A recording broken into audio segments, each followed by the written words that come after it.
Hello everyone, thanks for tuning in. I am reviewing the Apple iPad Pro and Pencil for digital artists today.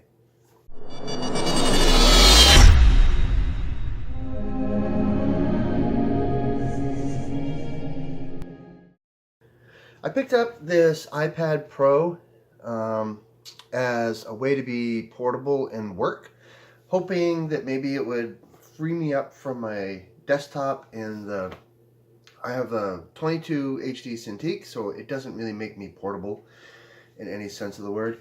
I watched a lot of other digital artists and kept hearing about the iPad Pro, and I bounced it against the Galaxy. I didn't get the Galaxy.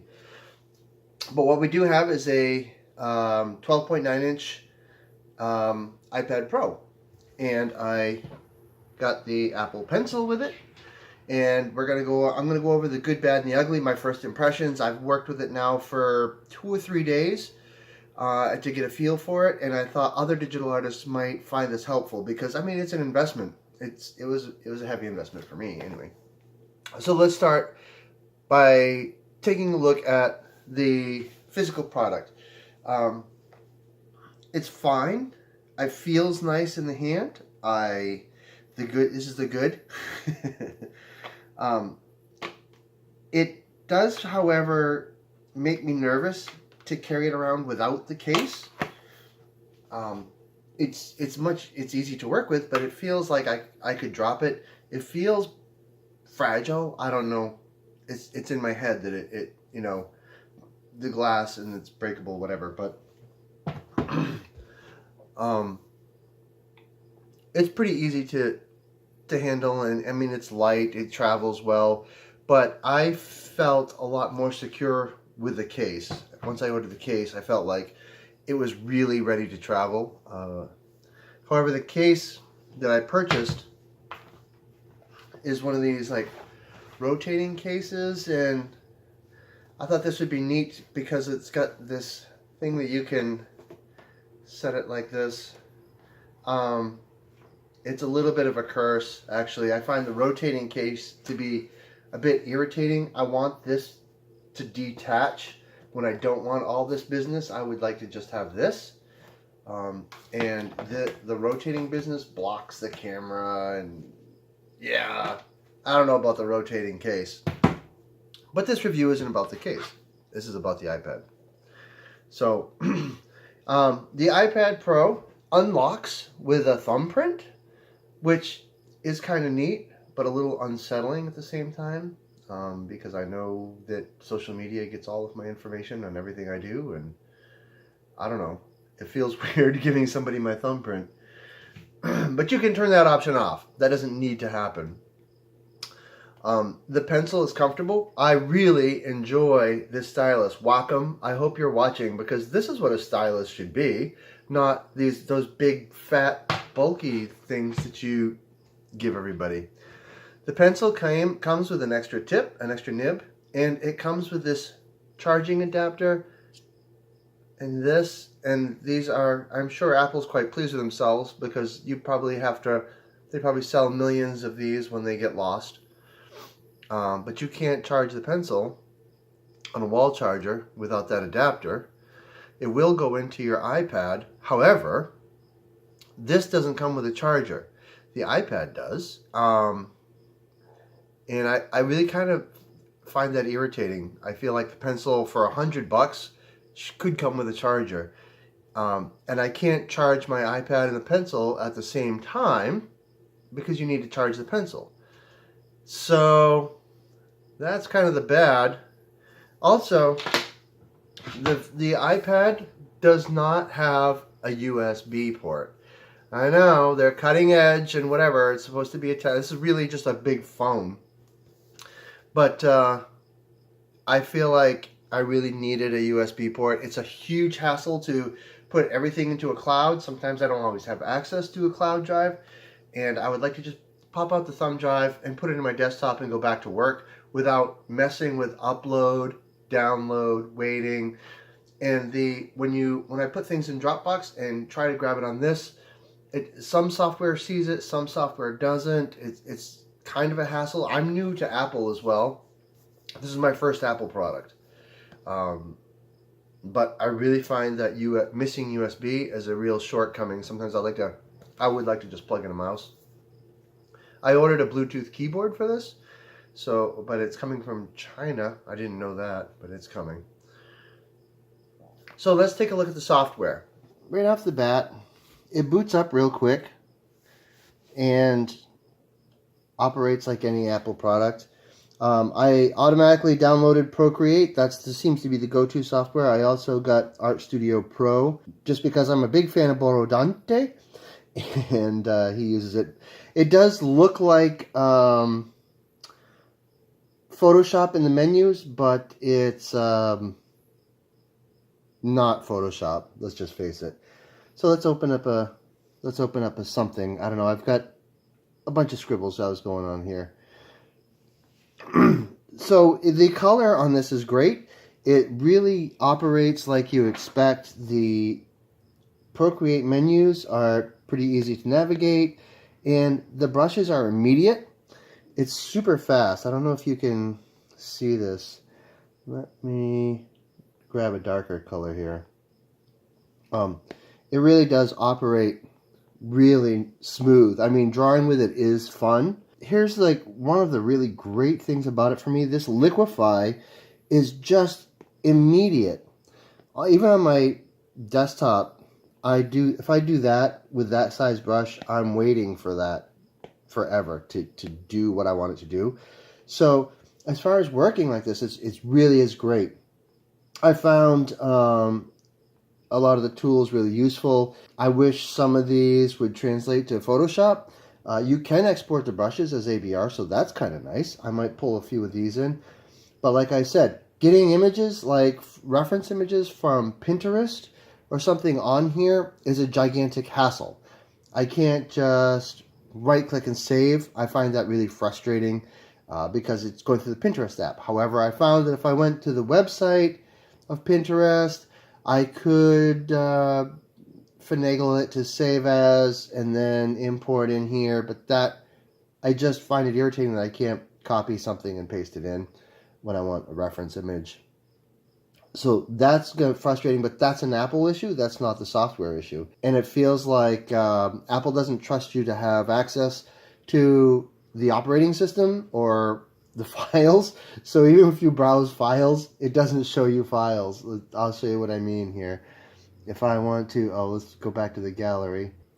These all save in the native Procreate, and if I wanted to, if I want to put this into something else, oops, and I select a file, and then I have to share it to save as, of course, that makes some kind of sense, I suppose. And then I pick the type, just pick JPEG, and then it lets me pick from the software and things. Even save to files, it doesn't show me a file system. It just shows me like the iCloud drive and things, Art Studio Pro and Procreate. It doesn't really show me the file system. So there's a learning curve. If you've never used an Apple product before, there's a learning curve to this. That's beside the point. The software, the product is great. Will it replace my Photoshop and Wacom? Absolutely not. I think this is going to be a great supplement because one of the things that it really does well is the pencils. The pencils are for sketching and getting your base ideas. It's great to be mobile, and I'm trying to talk and do this at the same time. It's great to be mobile and have the ability to draw with this and all that, and then have it in digital. And you can do straight lines and all that sort of business. It's really easy to draw with. The touch sensitivity is really super sensitive. I like that the brushes are adaptable and easy to manipulate. I think with another couple of weeks, I'll be even more excited about this. But right now, it does some neat things, and I think it's going to be a great supplement, but I simply can't operate as quickly and efficiently in this software as I can in Photoshop And like I said, it might be familiarity. If you're looking to completely replace a desktop experience with a Wacom product, this probably isn't what you're looking for. If you're looking to supplement that, this is what you're looking for. And this will help you be mobile. I'll be able to work while I'm at conventions or traveling or just in a coffee shop. For that, it's absolutely great. I find it really great to draw with, and the painting is taking more getting used to than painting in Photoshop. I haven't experimented a lot with Art Studio Pro, but it's similar. The menu layout is really close, so that does help. I don't know why they insist on doing this color selection instead of giving me a palette like this in different place, but I suppose that's okay. But immediately, like you can see, the feel of the brushes is immediate. This is way faster than Photoshop with the brush response time. So it was worth the investment. I don't regret it. The screen on this thing is always getting schmutzed with fingerprints and whatever. It looks, I kind of feel like it would be pretty easy to scratch it. I've ordered some screen protectors. I kind of wish that there were a paper texture screen protector to adjust that feel a little bit. It feels like the pen tip drags a bit, but it's dragging on smooth glass, and it's not 100% the feel that I would hope for. But I would say order a screen protector. The glass ones are a problem, so it needs to be a film screen protector. The glass separates your pencil from the surface a little too much. And otherwise invest in some Zeiss or whatever lens cloths. They make these for cameras, and they sell them in bulk in boxes, and you can keep the screen clean and tidy so you're not marring it up. But I can already see just from a little doodling on there, yeah, it kind of needs a film screen protector. Now let's talk cost. I purchased this refurbed. So this is the 256 gig version, and with the Apple Pencil, with my case, and the Bluetooth keyboard that is yet to arrive, it was just about $900. And I will put links below if you decide to purchase an iPad Pro to places to find them. And if you purchase them through those links, it helps me out too. To sum it up, it really is a great tool. I think it's going to be very useful. However, it won't replace my Wacom Cintiq at the desktop. It's going to supplement it, and I think it's going to be perfect for that. Some of the things, like I said, I just really wish they could have put in a USB port. Would have been great.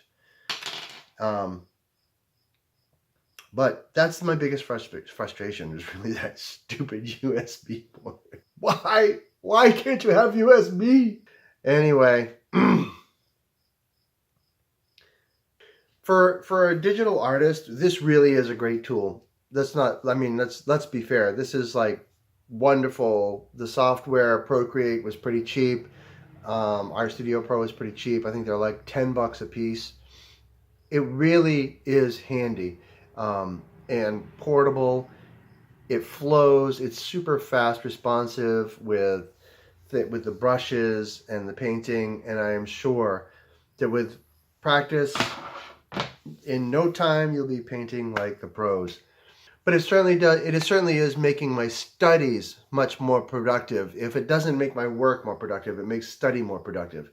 So then in the evening when I'm in bed watching Star Trek and I've got my feet up, I can be sketching things, like I can be working on my Bridgman studies or anything like that, even just drawing my feet or things while I'm kind of watching TV in the background. For that purpose, it is absolutely perfect. I can sit outside and draw things or, study from life or whatever. And that has absolute value in all of my work. So I hope that helps if you're considering the iPad Pro and the Apple Pencil as a digital artist. I know I was looking for reviews when I was shopping, and I know there's a lot of third-party options for pencils, but I would suggest getting the pencil proper. It's just not a place to cheap out, and I didn't get this refurbed. I got a new one because I wanted the maximum use out of the battery life, and I thought it would be worth the investment. For my Wacom pen stylus, it was $100 too, even for that big fat bulky thing. So it's worth it on the pencil side. There's a battery in here, and I mean it feels like a pen though. Its slim design is really terrific and outstanding. So in the end, I really recommend it, but beware that I don't feel that this would be your only tool as a digital artist. I think it's a great supplement to a Wacom tab or a Cintiq. Okay, have a good day. Thanks.